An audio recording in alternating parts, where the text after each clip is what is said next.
Let me guess. You maybe got some PTO saved up, some vacations penciled in, sort of a secret hope that this will finally be the summer that you actually get to slow down and rest.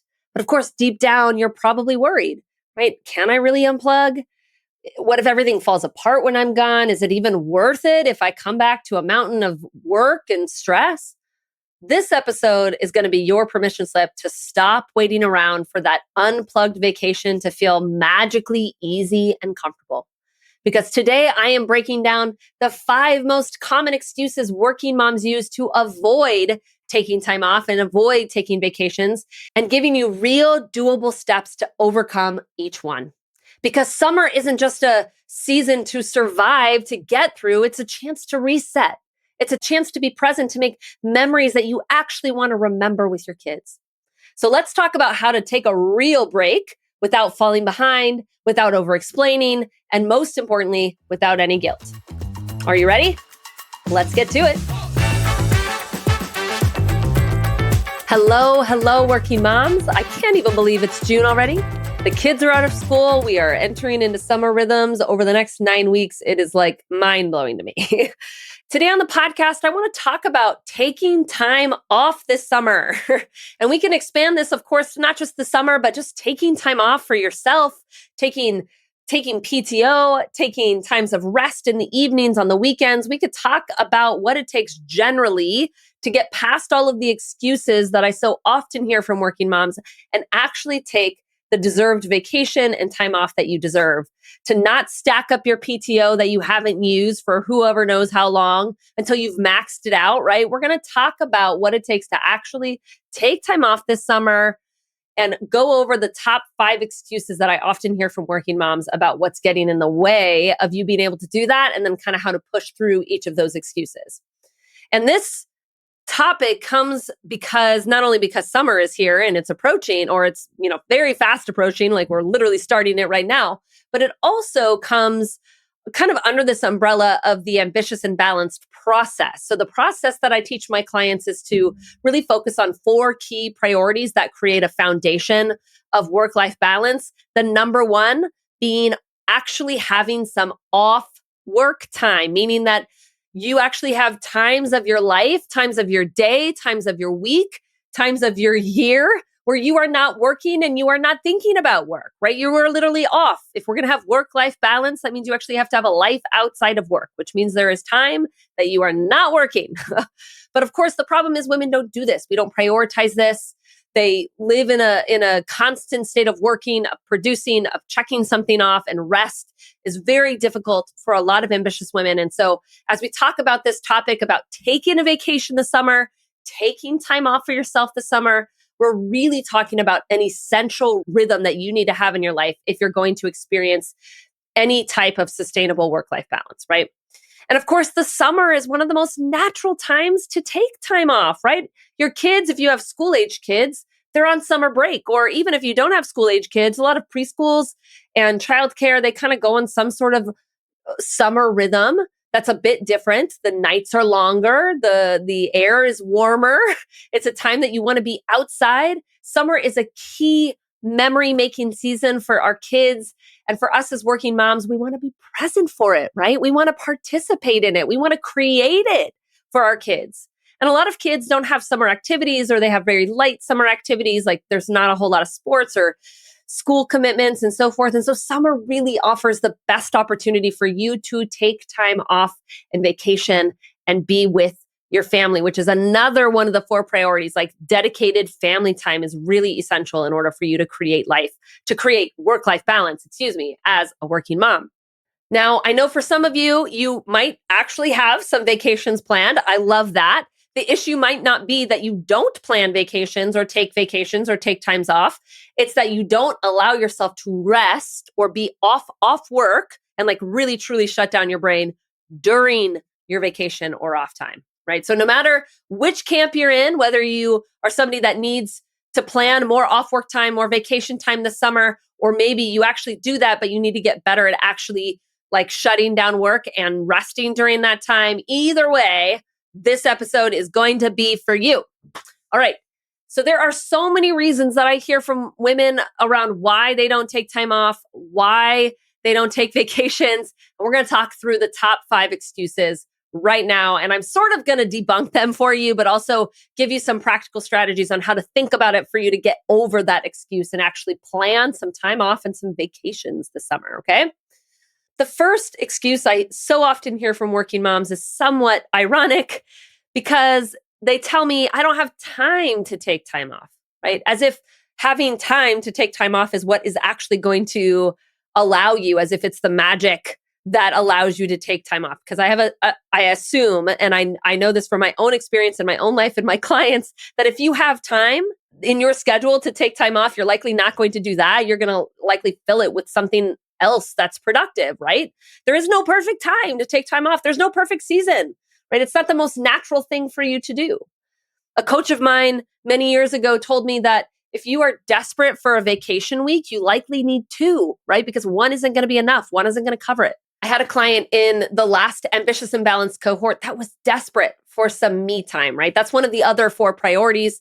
She was really struggling with taking time for herself. That was not just about off work time. It was like time for her, right? Which again, we could kind of couch this whole subject in like vacation time this summer or time off this summer or me time this summer. Like it's time that you're not working, right? It's a very essential in a life that is balanced. And so for her, this was a big struggle. She has 4 kids. Some of them are teenagers. Some of them have jobs. Her weekends are literally spent carting her kids around from one activity to another activity. She has a demanding job, right? Just time for herself did not fit into her schedule. She just didn't have time for it. And so we had to start small. And this was one of the conversations we had together in one of our coaching calls. She had to stop thinking about it as all or nothing. She probably wasn't going to get a whole day to herself. She wasn't going to get a whole weekend to herself. She might not even get a vacation, right? But she could take time for herself. And honestly, what she ended up needing to do was take that time off during her work time. Literally, she had to take PTO in order to take some me time off. That's not a problem. And when she opened herself up to that idea, she started to brainstorm ways that she could actually do that in times of the week that really worked for her, that allowed for some more regular me time that she was going to do on a regular, if not like weekly basis, right? I had another client that was dreaming about taking like some girlfriend trips, some time that she for years had been planning these trips with her friends that she never ended up going on.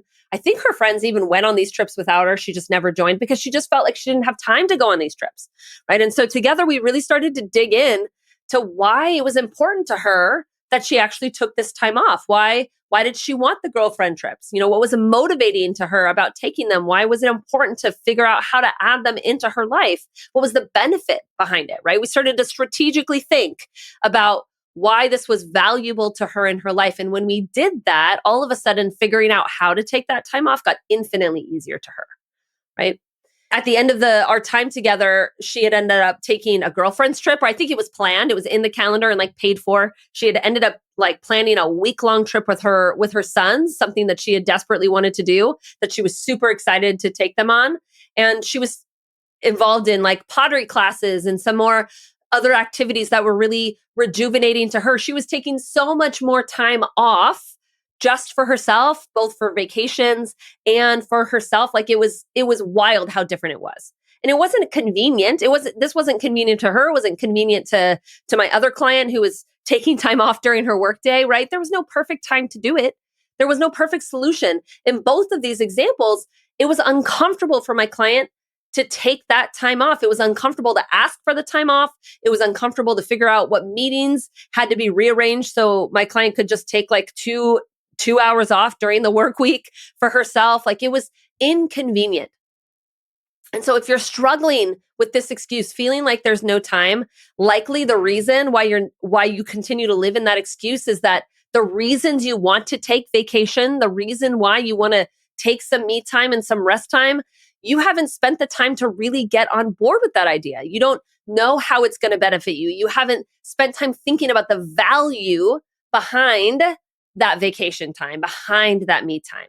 So if that's you and you're using time as your excuse, I want you to literally sit down. I want you to think about and write for as long as you possibly can, 15 minutes, 30 minutes, however long it takes. I want you to write all of the reasons why taking a vacation or taking the me time, whatever it is for you, is the most valuable use of your time, even more valuable than what you could accomplish in your work life or in your unpaid work life, right?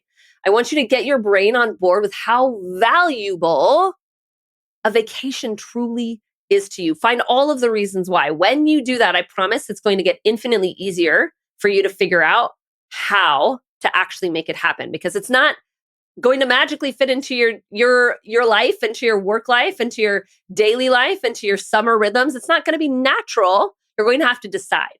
And you're only going to decide when your brain actually sees the value in it.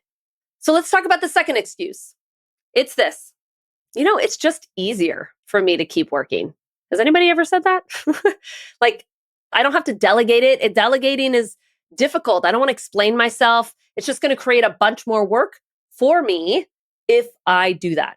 Now, look, there's no question that taking a vacation when you have a demanding job, when you manage a team, when you're in the middle of a busy season is going to involve some extra tasks, right? Of course, you're going to have to explain things to your team. You're going to have to pass things off.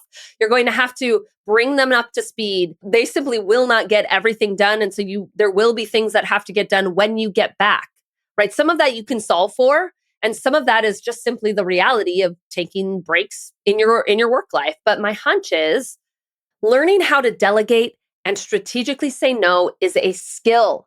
It's not going to come naturally to you, particularly if you're somebody that hasn't practiced doing that much, right? You're going to have to start somewhere. You're not going to truly learn how to effectively delegate to the people on your team until you actually start delegating to them. When you learn how to describe something, how to explain something, how to resource somebody with it so that they can actually make decisions when you're gone, you're going to have to learn what to follow up on, what to just leave alone and let them handle, right? You're not going to learn any of that till you actually start to release the reins. And of course, there's some basic principles to delegation and how to do it well, but truly in your job with your team and your leadership style and skills, you're not going to learn how to do that until you actually start somewhere. You're also going to be setting an example as a leader when you actually start to take vacation this summer and to start to rest this summer and to start to take time off this summer, right? If you don't take vacations and time off because it's just easier to keep working and do it yourself and you don't want to delegate, and you're likely teaching your team to do the same thing. And so you're burning out and they're burning out all at the same time, right? You get to lead by example. And you do that by determining your vacation and your off time this summer and allowing your team to step up when they need to step up and teaching them that they can do the same thing too. Your brain needs time off. Your team is likely desperate for you to take time off so that you come back refreshed with a new mind, right? I had a client that took almost 2 weeks off over the holiday. She was in my Ambitious and Balanced program at that time. She took almost 2 weeks off during that holiday. She came back to work. Of course, she had some of the Sunday scaries and things that were kind of ruminating as she started back up to work. But that week after she got back from vacation, she said was like the most productive week ever. She looked back at the time that she had spent with her family. It felt so nourishing. It felt so good. She had so many memories and she hit the ground running when she got back into work, right? Her team was desperate for her to take that vacation to feel refreshed and rejuvenated in the work that she was doing, right? And of course, this is not a fluke. There's actual research behind all of this that your brain synaptics need rest in order to operate at their best. Just like a computer needs to shut down from time to time, your phone needs a reboot from time to time. It needs to shut down for a while in order for it to come back on and be optimized to run at the fastest speed to do what it's designed to do at its best, right? You are no different as a human being. Yes, of course, it would be easier for you to just keep working on some level. It would be easier to keep the ball in motion, to not explain yourself, to not have to delegate and manage people through it. But nobody wins when you do that. And that's really only in the short term. In the long term, you actually are slower when you don't take vacations and you don't take time off. All right. So the third excuse that I hear is, I haven't earned it yet. And I don't hear this just from women that are kind of newer in their job in some way. I hear it from women generally because we have this idea that rest is something that you earn, right? As if it's connected to your level of success. But this is not the equation when it comes to rest, right? It's not as if output or success equals rest, right? As if there's somehow those things kind of manage themselves out or equal themselves out, right? The equation of rest is this. It's the amount that you value time off equals the amount that you actually take, right? Time off is one of the most effective productivity tools that you actually have in your tool belt. I promise you, I have a different client than any of the ones I've spoken of that also took time off during the Christmas vacation, something she had not done in years, I think probably ever since her kids were born. And together we actually had to plan for that, right? We had to come up with a strategy on what she was going to do, what she wasn't going to do, what she needed to communicate to her team, if there were any particular emergencies that would require her to hop back on, right? So we did all of that strategizing ahead of time. And then she came back after her 2 weeks off, which she was able to actually take the full 2 weeks off. I don't think she was needed at all. She came back from her staycation with her family, literally a brand new person. I remember seeing her on our first call in January, energized, excited, so motivated to get back to work. I think she said, I feel like myself for the first time in years. Like her brain felt so clear. And as she looked to the upcoming weeks and the upcoming months, like she knew exactly what she needed to prioritize and how to get it all done. Like her capacity felt like 10 times more than what it felt like before she had taken that vacation, right? Rest was literally a tool for her success. But up to this point, rest had not been something she had valued as much as she wanted. And ultimately, it was one of the reasons why we were coaching together, right? She was on the edge of burnout all of the time. She wasn't valuing rest because she was working all of the time and her mind just wouldn't stop. So since our work together, she had gotten into regular yoga classes. She was doing dance parties with her kids. She was taking time off with her family, taking vacation time, taking rest time because it was valuable to her. Right? The amount of rest you take is equal to the amount that you value rest. All right. The fourth excuse that I hear from way too many women around why they don't take vacations and why they're not taking vacations this summer is this. Too many people need me. My gosh. It's like self-sacrificing. And we're not just talking about family. We're talking about their team, right? I have clients that have 20, 25 people on their team, right? And so there's this excuse that like, too many people are dependent on you. And it kind of comes back to like how difficult it can be to delegate as well. But in this case, it's like circumstantially, nobody can do what I do, right? I don't have a partner that is able to handle the kids in the way that I do, right? I don't have anybody on my team that can do my job. I can't delegate to them, right? I don't have anybody that can do what I do. It's an excuse. Because here's the thing. I don't exactly know what your circumstances are. It could be true that you can't take a week-long vacation this summer, but I guarantee that you can take a day off. I guarantee that you could take a couple of days off. Maybe they're not in a row. Maybe they're a bunch of half days. I bet you could take a bunch of half day Fridays if you wanted all summer, if you wanted to do that, right? Of course you could do that. Oh, my husband can't handle the kids when I'm away. Look, have you ever actually left your husband with the kids in such a way that he actually has to make decisions for how to care for your kids? Are you allowing your partner to be the dad that they want to be or the parent that they want to be, to do it their way, to fail forward, to learn what it's like to care for their kids? Most of the time when I hear that excuse from women that they don't have a partner that can take care of the kids in the same way that they can, usually, right? And that's why they can't take a weekend away or they can't take a vacation with their girlfriend or they can't, whatever it is. Whenever I hear that the partner is the problem, usually I point it right back to them. How much are you letting go of control? Of course, they're not going to do it the way you do it. They might not ever do it as good as you can do it, although that's, of course, completely subjective. But they're certainly not going to learn how to take care of the kids and to parent in a way that works for them until you give them the opportunity to do it. I have a client that's been really working at releasing and letting her husband take over kid duty so much more so she can do things that are life-giving to her, that she could take more me time. She could do the things that really matter. And her challenge has been like her partner tends to yell at the kids and she hates when her partner yells at the kids. Of course, none of us want to hear our kids yelled at. And the reality is, this is the kid's dad.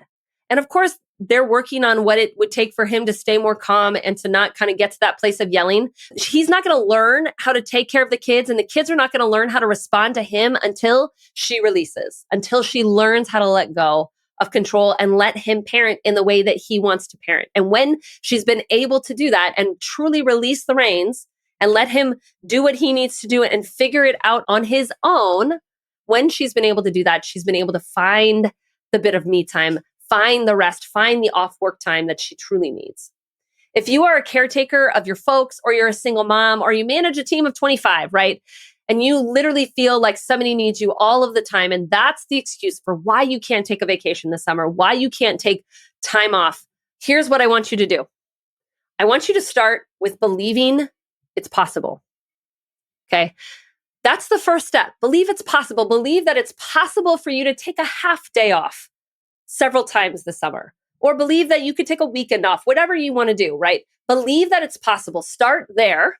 And then I want you to ask yourself, okay, assuming that it's possible, what would have to happen in order for me to take that time off?